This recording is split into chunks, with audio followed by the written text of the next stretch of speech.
Hello everyone, welcome back to my channel code push.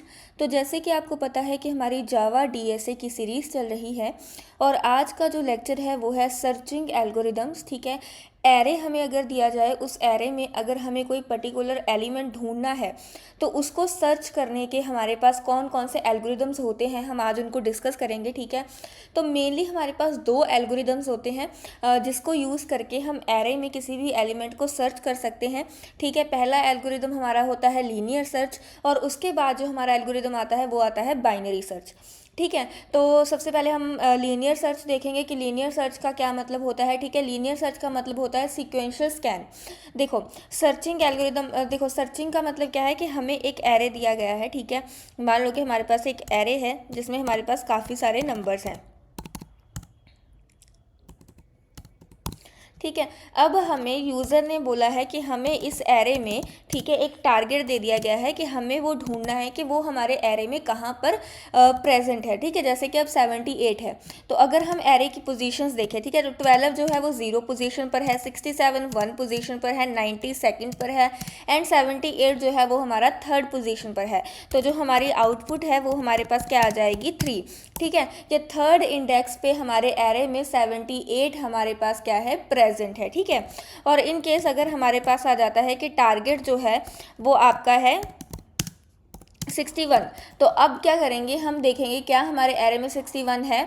तो हमारे array में तो 61 है ही नहीं, तो हमारे पास आउटपुट में क्या आ जाएगा, एलिमेंट डज नॉट एग्जिस्ट। ठीक है, एलिमेंट डज नॉट एग्जिस्ट।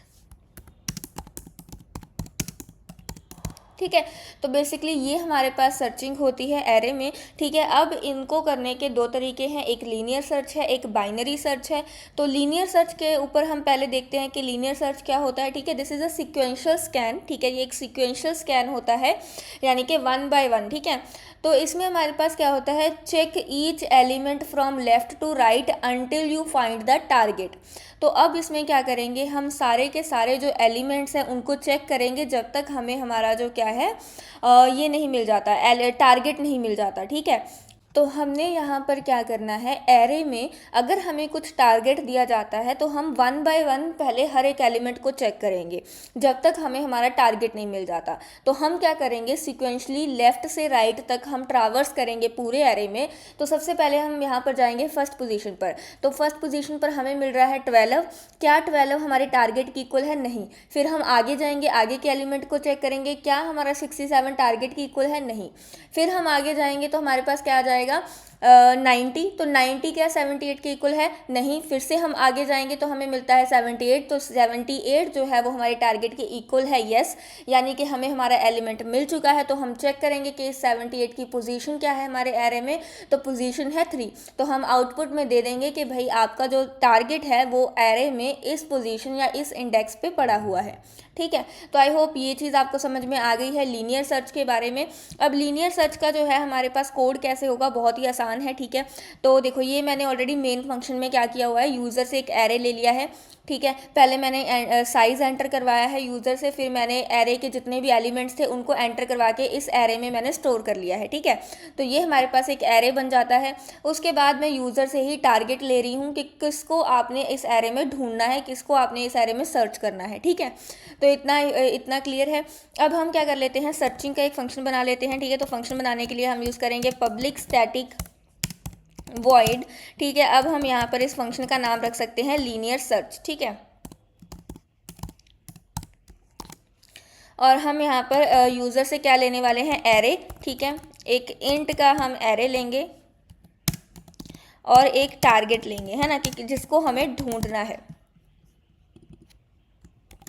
ठीक है जी, अब लीनियर सर्च का कंसेप्ट बिल्कुल इजी है। हमने क्या करना है, 1 बाय 1 पूरे एरे में ट्रावर्स करते जाना है और उसको चेक करते जाना है कि अगर हमारे टारगेट से इक्वल हमें मिल जाता है तो हम उस इंडेक्स को हम क्या कर देंगे, रिटर्न कर देंगे। ठीक है, तो अब हम यहाँ पर क्या यूज़ करेंगे, फॉर लूप यूज़ करेंगे। Int i is equal to 0, i is less than n, और आई हमारे पास क्या हो जाएगा, प्लस प्लस। ठीक है जी, अब हम क्या करेंगे, हर एक एलिमेंट को, ठीक है, अब देखो हमने 0 से लेकर एन तक हमने लूप चला दी है कि हम पूरे एरे में ट्रावर्स कर रहे हैं। हर एक पोजीशन पर जाकर हम उस एलिमेंट को चेक करेंगे कि क्या वो टारगेट के इक्वल है। तो हम क्या करेंगे, एरे की हर पोजीशन पर जो एलिमेंट पड़ा हुआ है उसको चेक करेंगे कि क्या वो टारगेट के इक्वल है। तो यहाँ पर अगर हमें किसी पोजीशन पर हमारा टारगेट मिल जाता है तो हम वहीं से वहीं फॉर लूप से बाहर आ जाएंगे, ठीक है। तो हम वहीं पे रिटर्न कर जाएंगे और रिटर्न होने से पहले हम क्या करेंगे, उस एलिमेंट का, उस टारगेट का इंडेक्स प्रिंट करा देंगे। तो यहाँ पर हमारे पास आ जाएगा system dot out dot print ln, ठीक है। तो जो हमारा टारगेट था, ठीक है, उसको हम यहाँ पर क्या लिखेंगे, इज़ फाउंड, ठीक है। टारगेट इज़ फाउंड एट, तो किस पोजीशन पर ये मिला है हमें, ith पोजीशन पर मिलेगा, ठीक है। तो हम साथ के साथ ही जो पोजीशन है वो भी हमारी प्रिंट करा देंगे, ठीक है। और इन केस हमारे पास क्या होता है कि हमने पूरा एरे ट्रैवर्स कर लिया और हमें टारगेट मिला ही नहीं, तो उस केस में जैसे ही हम फॉर लूप से बाहर आएंगे तो हम क्या प्रिंट करा देंगे, system dot out dot print ln, ठीक है। तो एलिमेंट नॉट फाउंड, ठीक है, एलिमेंट नॉट फाउंड, तो ये हम प्रिंट करवा देंगे, ठीक है। तो उसके बाद हमने क्या किया, इस लीनियर सर्च को हमने कॉल कर दिया, इसको एरे और टारगेट हमने पास कर दिया, ठीक है जी। तो अब इसकी टाइम कॉम्प्लेक्सिटी की अगर हम बात करें तो देखो इसकी टाइम कॉम्प्लेक्सिटी है बिग O ऑफ n, क्योंकि हम यहाँ पर क्या कर रहे हैं, n तक फॉर लूप चला रहे हैं, ठीक है। तो जो इसकी मेनली एवरेज जो टाइम कॉम्प्लेक्सिटी मानी जाती है वो मानी जाती है बिग O ऑफ n। लेकिन इसमें हमारे पास दो चीज़ें हो सकती है, बेस्ट केस भी हो सकता है और वर्स्ट केस भी हो सकता है। देखो बेस्ट केस इसका क्या है कि जो हम एलिमेंट ढूंढ रहे हैं अगर वो एरे की पहली पोजीशन पर ही हुआ तो हमें पूरा ये जो है क्या करना है, इसको पूरा एरे को ट्रैवर्स नहीं करना पड़ेगा। तो उस केस में, उस बेस्ट केस में हमारे पास जो टाइम कॉम्प्लेक्सिटी है वो बिग O ऑफ 1 रहेगी, ठीक है। लेकिन इसका वर्स्ट केस भी हो सकता है, और वर्स्ट केस क्या है कि पूरा एरे ट्रैवर्स कर लिया लेकिन हमें वो एलिमेंट मिला ही नहीं, यानी कि जो टारगेट हम ढूंढ रहे हैं वो हमारे एरे में है ही नहीं। तो उस केस में हमें पूरा एरे ट्रैवर्स करना पड़ेगा। तो वर्स्ट केस में इसकी जो टाइम कॉम्प्लेक्सिटी है वो बिग O ऑफ n रहेगी, ठीक है। तो जनरली जो लीनियर सर्च है उसकी जो कॉम्प्लेक्सिटी है वो बिग O ऑफ n ही मानी जाती है, ठीक है। सो आई होप ये चीज़ आपको समझ में आई होगी। तो इसको एक बार रन करके देख लेते हैं हम, ठीक है जी। तो enter the size of the array हम ले लेते हैं 6, ठीक है जी। अब एलिमेंट्स हमने एंटर करने हैं, तो एलिमेंट में हम एंटर कर रहे हैं 11, 12, 14, 15, 16, 17, ठीक है। अब एंटर योर टारगेट, हमने टारगेट एंटर किया 13, तो 13 तो हमने हमारे एरे में डाला ही नहीं, है ना। तो यहाँ पर हमारे पास क्या आता है, एक एरर आ जाती है, n can not be resolve. Okay, ये जो n है, ठीक है, ये है एरे की लेंथ, इसको हमने नहीं लिखा है। So int n is equals to array dot length, है ना। तो एरे का जो साइज़ है वो हम कैसे कैलकुलेट करते हैं, एरे डॉट लेंथ को यूज़ करके, ठीक है। तो ये हमने डिफाइन नहीं करा था, तो अब इसको हम फिर से दोबारा रन करते हैं, ठीक है जी। अब enter size of the array हमारे पास फिर से क्या आ जाएगा, 6 आ जाएगा, ठीक है।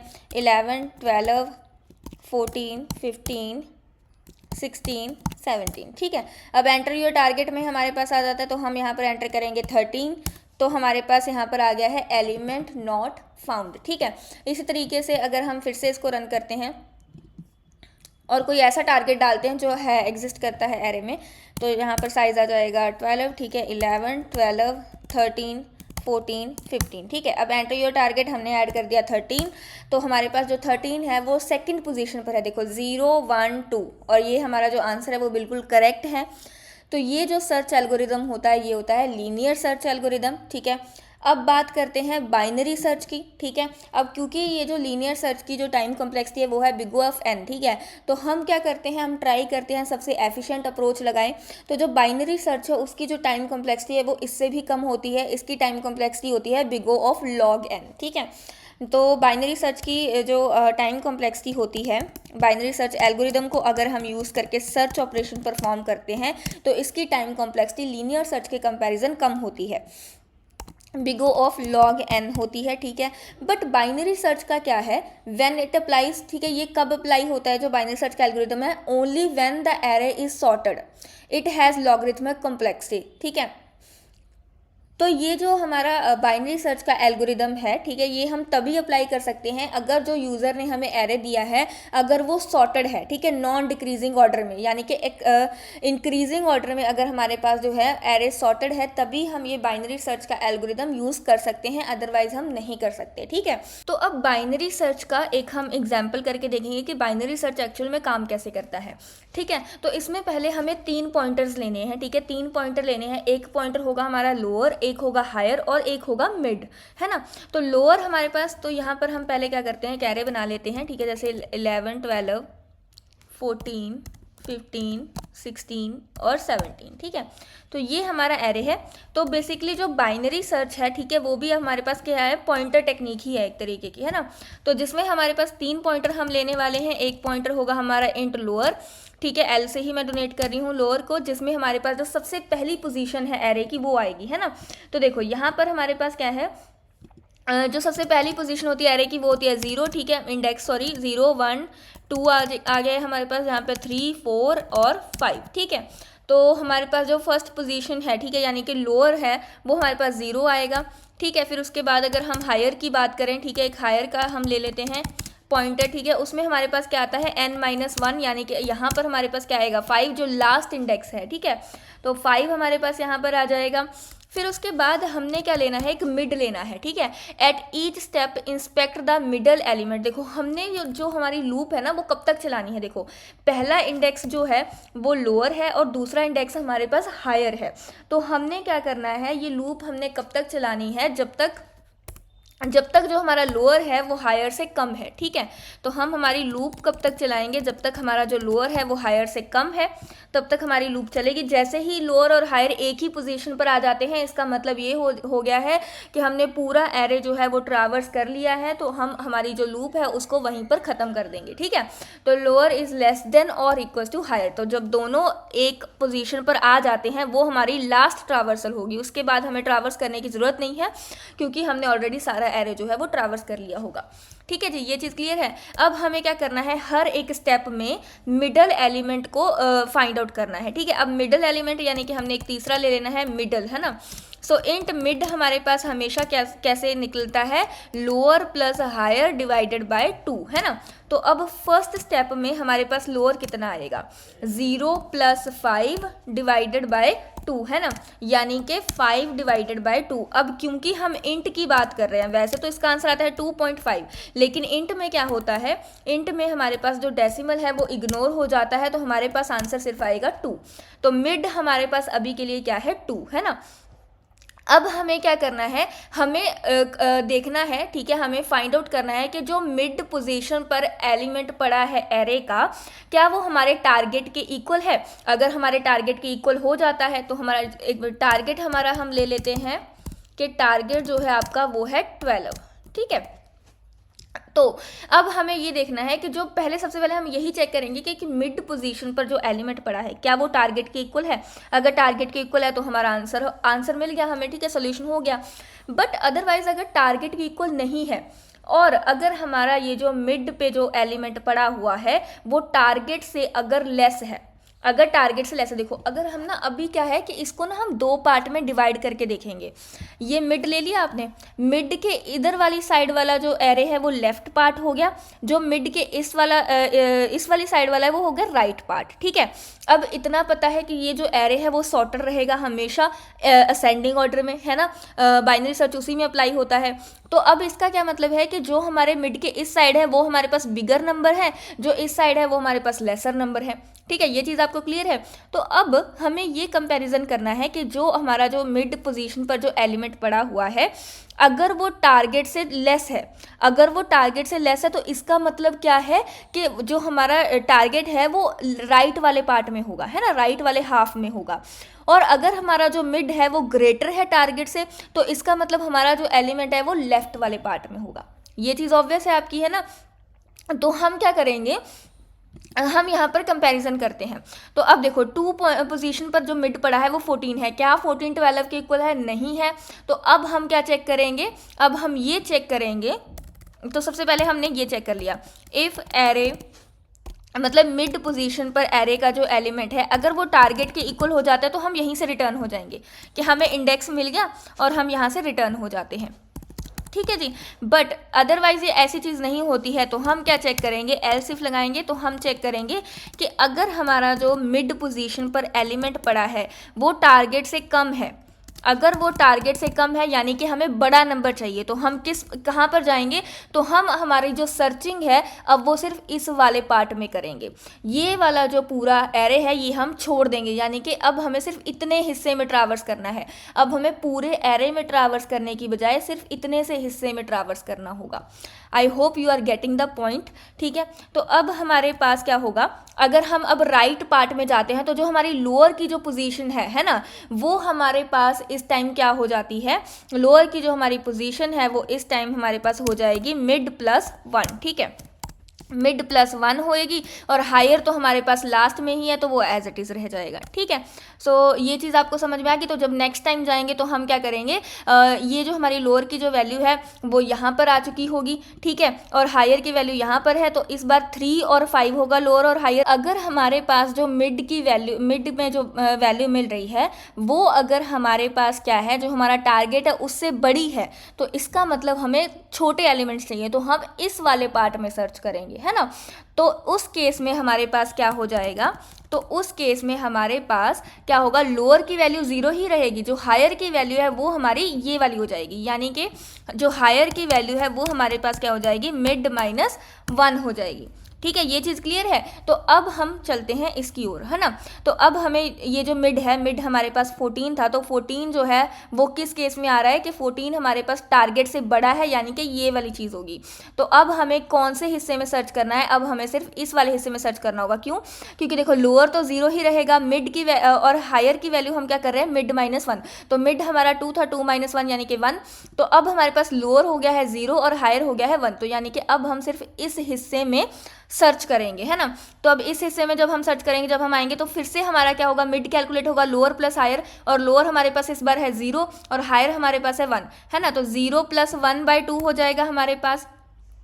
तो जैसे ही हमारे पास 0 प्लस 1/2 होता है यानी कि 1/2, और इसका आंसर हमारे पास आता है 0.5, तो यानी कि हम इसका आंसर ले रहे हैं एज अ 0 की वैल्यू हमारे पास 0 हो चुकी है। तो अब हम क्या देखेंगे कि 0 पोजीशन पर जो एरे का एलिमेंट है क्या वो टारगेट के इक्वल है। तो हमारे पास 11 आ जाता है, तो क्या 11 टारगेट के इक्वल है, नहीं, 11 टारगेट के इक्वल नहीं है।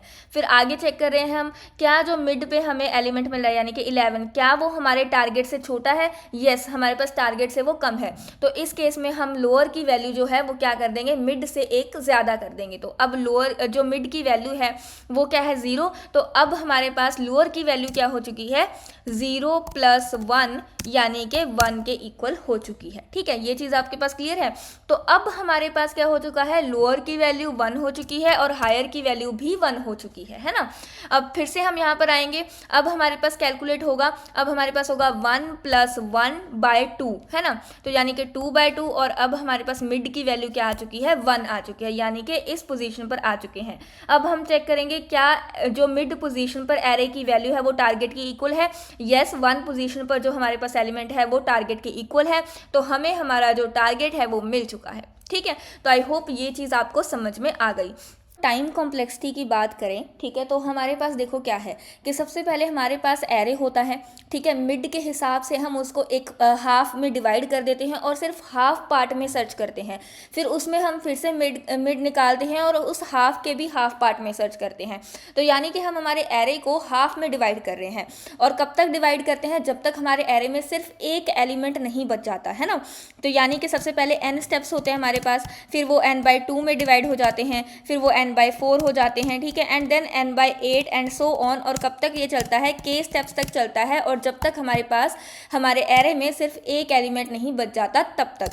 ठीक है, तो यानी कि हम इसको, इस स्टेटमेंट को कुछ इस तरीके से लिख सकते हैं।